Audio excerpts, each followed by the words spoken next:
I throw lecture on the subject compiler design. Subject code PCCCS 501. This is for computer science and engineering students. I am Kankan Jana, Assistant Professor of the Department of Computer Science and Engineering, Greater Kolkata College of Engineering and Management. Jazz Group, it's a joint venture. This is Module 3 of the subject compiler design having the subject code PCCCS 501. This lecture based on the syllabus of BTech Computer Science and Engineering of Maulana Abul Kalam Azad University of Technology, West Bengal, formerly known as West Bengal University of Technology. This syllabus is applicable for the academic session 2018-19. In Module 3 of Compiler Design, students of Computer Science and Engineering of 5th semester will know about syntax analysis. Module 3 has 9 lectures in total.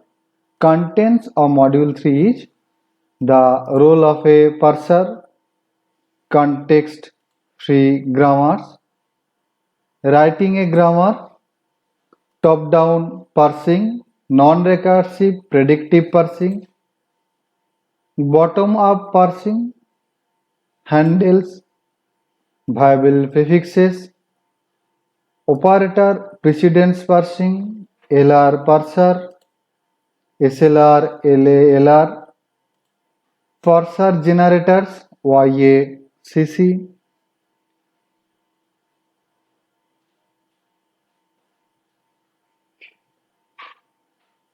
error recovery strategies for different parsing technique.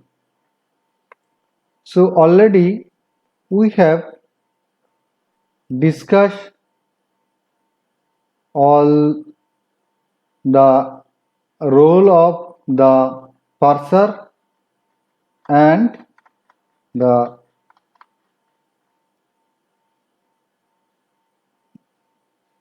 write a grammar, how to write the grammar. Already we have discussed about that. So we'll now start the lecture 2 of module 3 in this session. I am using digital whiteboard for better dictation. Important points and some references will be written in this board. Error recovery strategies already we have discussed. Now again in detail we like to discuss it. Once an error is detected, how should the parser recover?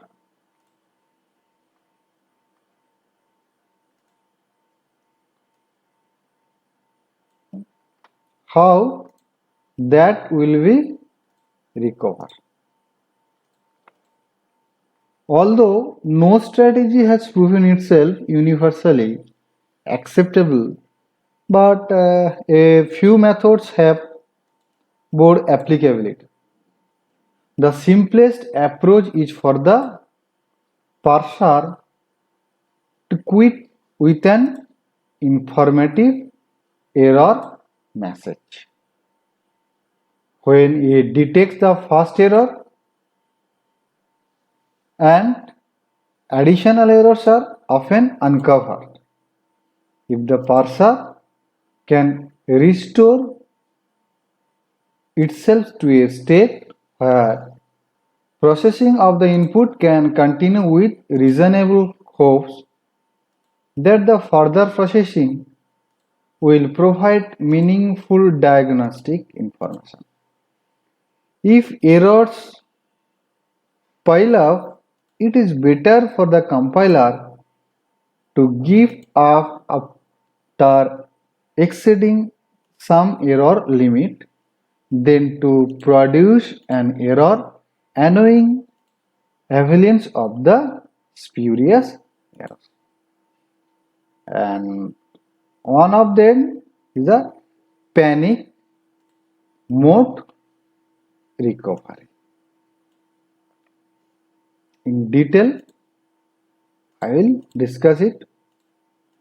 In this method, on discovering an error, the parser discards input symbol.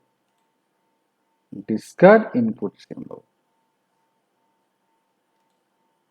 One at a time until one of a designated set of synchronizing tokens is found. Okay. The synchronizing tokens are usually delimiters. What is the delimiter?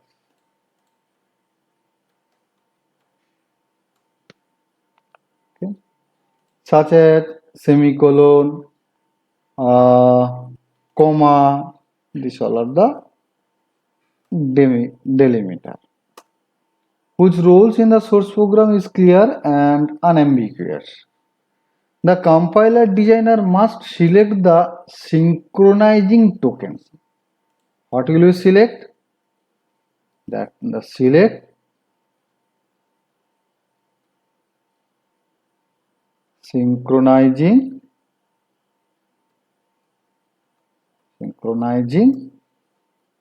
tokens.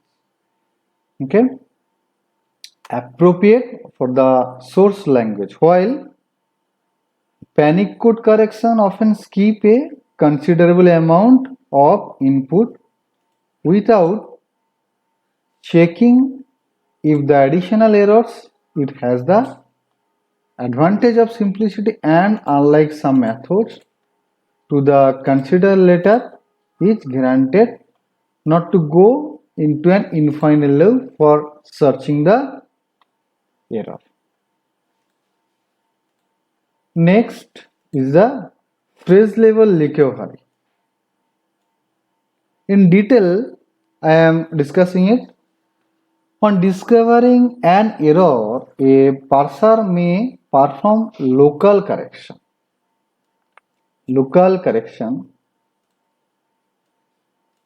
on the remaining input. That is, it may replace a prefix of the remaining input by some string.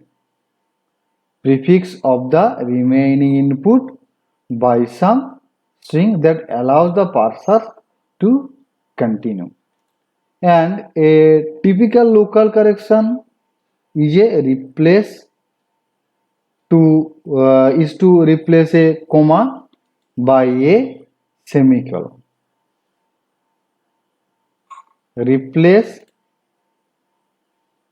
comma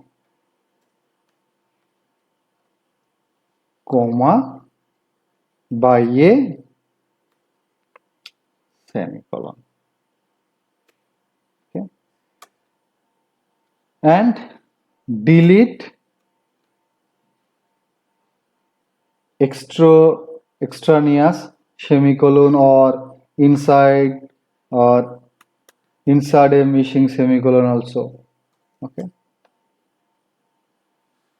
The choice of the local correction is left to the compiler designer. Of course, we must be careful to choose replacement that do not lead to the infinite loop, as would be the case. For example, if we always inserted something on the input ahead of the current input symbol, phrase level replacement has been used in several error repairing compilers, as it can correct any input string. Its major drawback is the difficulty it has in copying it. Situations in which the actual errors has occurred before the point of detection. Next is the error production. How it will happen? By anticipating common errors that might be encountered. We can augment the grammar for the language at hand with production that generate the erroneous construct. A parser constructed from a grammar augmented by these errors. Production detects the anticipated errors when an error production used during parsing. The parser can then generate appropriate errors diagnostic about the erroneous construct that has been recognized in the input. Now, globally, the error should be corrected. Ideally, we would like the compiler to make a few changes as a possible in processing an incorrect input stream. These are algorithms for choosing a minimal sequence of chains to obtain a globally least cost correction. That is the least cost correction.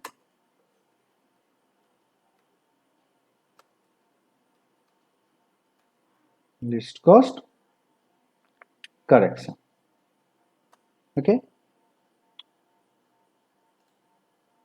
Given an incorrect input string and grammar G, this algorithm will find parse tree for related string Y such that the number of insertion, deletion and changes of taken required to the transform X into Y. Okay. X into Y. Grammar G will be given in between that.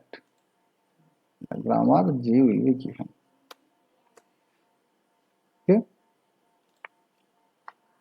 Unfortunately, these methods are in general too costly to implement the terms of time and space. Okay. So these techniques are currently only of theoretical interest, don't have the physical practical feasibility. Do note that a closed correct program may not be what the programmer had in mind. Nevertheless, the notion of least cost correction provides a yardstick for evaluating error recovery techniques and has been used for finding optional replacement string for phrase level recovery. Phrase level recovery.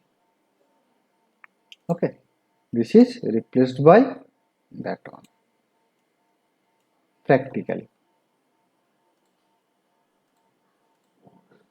Next, we will know about the context-free grammar.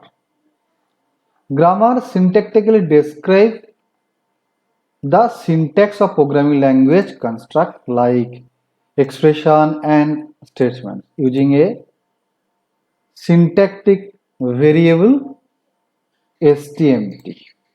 Syntactic variable STMT to denote statement and the variable expression and the variable or expression to denote the expression. The production specifies the structure of this form of conditional statement else. Okay, and other production then define precisely when an expression, that is EXPR, when an expression is and what else a STMT can be. So this section reviews This section reviews the definition of a context-free grammar and introduce terminology for talking about parsing. In particular, the notation of derivation is very helpful for discussing the order in which production are applied during parsing. Now, what is the formal definition of a context-free grammar? Specifically, a context-free grammar, or you can say grammar for short, consists of terminals,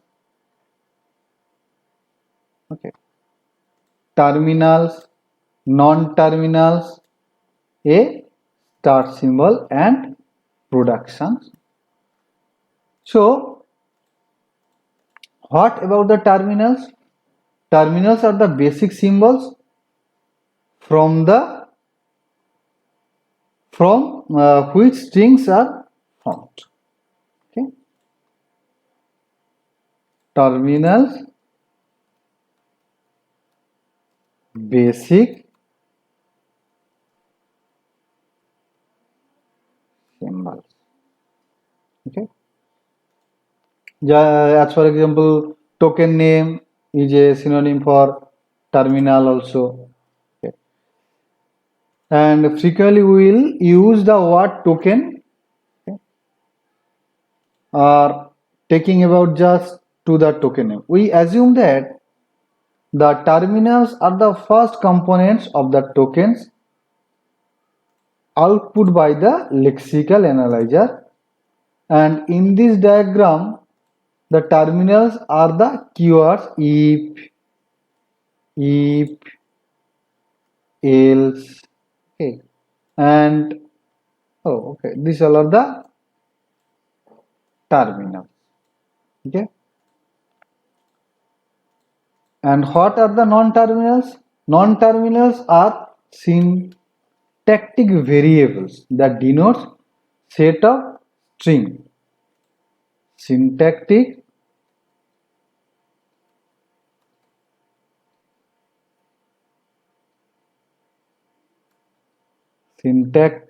variables. Okay.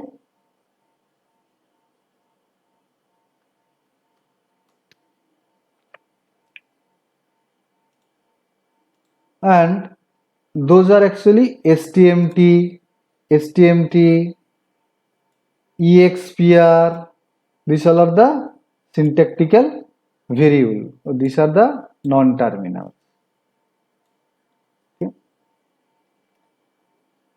These sets of string denoted by non-terminals self-define the language generated by the grammar, and the non-terminals impose a hierarchical structure on the language that is key to syntax analysis and the translation. What about the start symbol?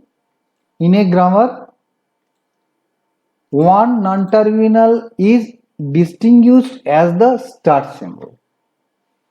Okay, and the what I have told you, one non-terminal. Okay.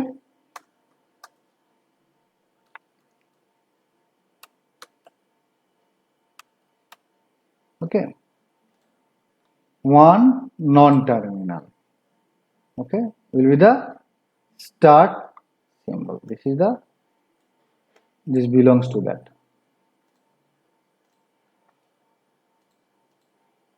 And the set of string it denotes is the language generator by the grammar. Conventionally, the productions of the start symbol are listed first. For example, the start symbol may be STMT, from where it will be started. These all are the non-terminals, but for where the executions will be started or the checking will be started. Productions of a grammar. The productions of a grammar specify the manner in which the terminals and non-terminals can be combined to form string H production, and this is consist of a non-terminal called the head or left side of the production. Head or left side of the production. and this production defines sum of the string denoted by the head. And suppose the symbol, this symbol sometimes can be replaced by the symbol that means the symbol, the assignment symbol or the shift symbol will be denoted by this symbol. Okay, in some cases that means the arrow will be replaced. Okay, and a body or right side consisting of zero or more terminals and non-terminals. The components of the body describe one way in which strings of the non-terminal of the head can be constructed. Okay.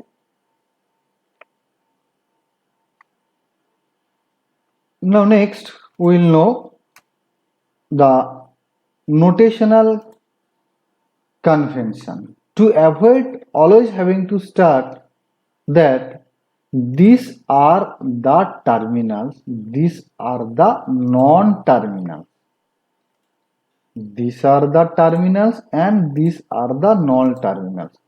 And so on, the following notational convention for grammar will be used throughout this lecture session. These symbols are terminals. Which symbols?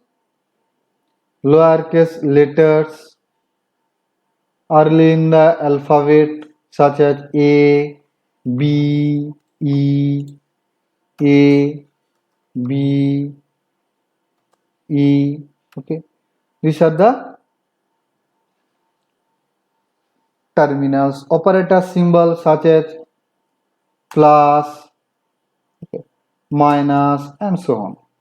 Punctuation symbol, parenthesis, suppose, okay, comma, and so on. The digits 0, 1, 2. Okay, these all are the symbols. Boldface string also such as ID or if. Okay, ID, if, these all are also. Okay. So these all are the terminal symbol, and those are the, what are the non-terminal symbols? Uppercase. Uppercase, suppose A, B, C, these are the symbol. In some cases the letter A's, which when it appears is usually the start symbol. Okay, start symbol, when we will use it. This is a non-terminal symbol. S. Lowercase italic names such as expr in italic form or stmt in italic form. These are also non-terminal. Already I have used. When discussing programming construct, uppercase letter may be used to represent non-terminals for the construct. For example, non-terminals for expression, terms, factors, these all are can be used. Uppercase letter in the alphabet X, Y, Z represent grammar symbol. Lowercase letter led in the alphabet cheerfully U, V, Z represent possibly empty string in the terminal. And lowercase Greek letter, for example, alpha,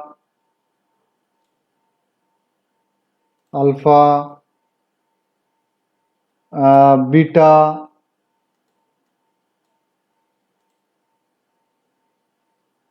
gamma. For example, these all are the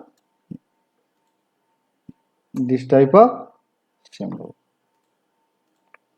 Okay, as A to alpha, where A is the head and alpha the body.